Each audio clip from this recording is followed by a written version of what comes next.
तो हेलो दोस्तों, आज के वीडियो में आप सभी का एक बार फिर से स्वागत है।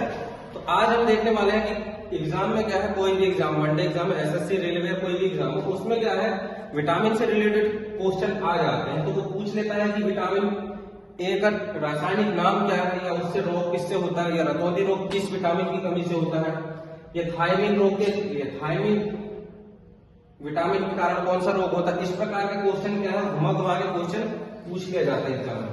तो जैसे मान लो जो विटामिन ए है, हमारा जो विटामिन ए है, विटामिन ए का नाम क्या है, रेटिनॉल। ठीक है, विटामिन ए का नाम क्या है, रेटिनॉल। रेटिनॉल से क्या होता है, रतौंधी रोग। रतौंधी रोग में होता क्या है, जो अंधेरे में हम किसी भी वस्तु को देखते हैं तो उसमें क्या है, देखने में हमको दिक्कत का सामना करना पड़ता है, दिखाई कम देता है हमको। तो रतौंधी रोग में क्या होता है, रात में क्या है, दिखाई कम देता है हमको, अंधेरे में दिक्कत होती है। विटामिन बी, विटामिन बी का नाम क्या है, थायमिन है। ठीक है, विटामिन बी का नाम क्या है, थायमिन। और विटामिन बी से क्या होता है, बेरी बेरी रोग होता है। कौन सा रोग होता है, बेरी बेरी रोग। ये प्रभावित किस अंग को करता है, ये तंत्रिका तंत्र को प्रभावित करता है। ठीक है, तंत्रिका तंत्र को प्रभावित करता है, प्लस ये हृदय को भी प्रभावित करता है। कौन, विटामिन बी।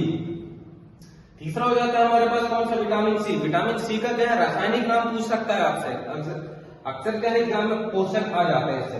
तो विटामिन सी का नाम क्या है, एस्कॉर्बिक अम्ल। एस्कॉर्बिक अम्ल, इससे क्या होता है, स्कर्वी रोग होता है। कौन सा, स्कर्वी रोग होता है। इससे क्या होता है, मसूड़े में सूजन आ जाती है। ठीक है, इसके बाद विटामिन डी। विटामिन डी का नाम क्या है, कैल्सीफेरॉल। कैल्सीफेरॉल, जैसे कि हमको बहुत, तो विटामिन डी का नाम क्या हो जाता है, कैल्सीफेरॉल। इससे क्या होता है, रिकेट्स रोग हो जाता है, जिससे क्या है, हड्डियां कमजोर हो जाती है। किससे, रिकेट्स के कारण। तो हड्डियों का विकास नहीं हो पाता, तो हड्डियां कमजोर हो जाती है, किसमें, विटामिन डी के कारण। तो इसका नाम क्या है, कैल्सीफेरॉल। वहीं पर विटामिन ए, विटामिन ए का नाम क्या है, टैकोफेरॉल। क्या नाम है, विटामिन ई का नाम है टैकोफेरॉल। इससे क्या है, जनन शक्ति कमजोर पड़ जाती है। किससे, टैकोफेरॉल से जनन शक्ति कम पड़ जाती है। ये है विटामिन के। ये तो आईएमपी कर लो इसको, क्योंकि ये क्या है, हर एग्जाम पूछ लेता है कि रक्त का थक्का किस विटामिन की कमी के कारण नहीं जम पाता है। तो वो क्या है, विटामिन के। विटामिन के का नाम क्या है, फिलोक्विनोन। क्या नाम है इसका, फिलोक्विनोन। विटामिन के का नाम क्या है, फिलोक्विनोन। इससे क्या होता है कि रक्त का धक्का नहीं जम पाता है। अगर रक्त का धक्का नहीं जम पाएगा तो पूरा शरीर क्या, ब्लड से बाहर निकल जाएगा। ठीक है, इसको पढ़ेंगे कभी, रक्त का धक्का कैसे जमता है, इसकी पूरी क्रियाविधि बताऊंगा मैं आपको। फिर एक है विटामिन B12। ठीक है, विटामिन B12 ये भी इंपॉर्टेंट है।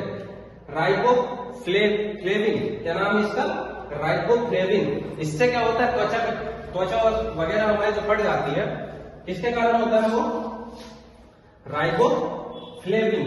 ये हो जाता है त्वचा का फटना। फिर है विटामिन B5, पेटोथेनिक अम्ल। इसका नाम क्या है, पेटोथेनिक अम्ल। इसके कारण क्या है, जो बाल सफेद हो जाते हैं हमारे, वो किसके कारण होते हैं, पेटोथेनिक अम्ल के कारण हो जाते हैं। क्या हो जाते हैं, बाल सफेद हो जाते हैं। और एक कौन सा है, विटामिन B7। ठीक है, B7 फॉलिक अम्ल, इसको क्या बोलते हैं, फॉलिक अम्ल। ठीक है, इससे क्या हो जाता है, लकवा, या जैसे कि एक अंग में किसी को लकवा लग जाता है तो किस अम्ल के कारण होता है, विटामिन B7 के कारण। वहीं पर और बालों का गिरना, बालों का झड़ना, वो भी किस रोग के कारण होता है, किस विटामिन की कमी के कारण होता है, तो फॉलिक्विनल। तो ये क्या है, महत्वपूर्ण विटामिन हो जाते हैं हमारे, जिससे रिलेटेड अगर क्वेश्चन आते हैं एग्जाम में तो आप इनको आसानी से याद कर सकते हैं। जिसमें से विटामिन के से क्या है, अक्सर एग्जामिनर क्वेश्चन पूछ लेता है। तो ठीक है, वीडियो अगर अच्छी लगे तो please like, share and subscribe करिए। धन्यवाद।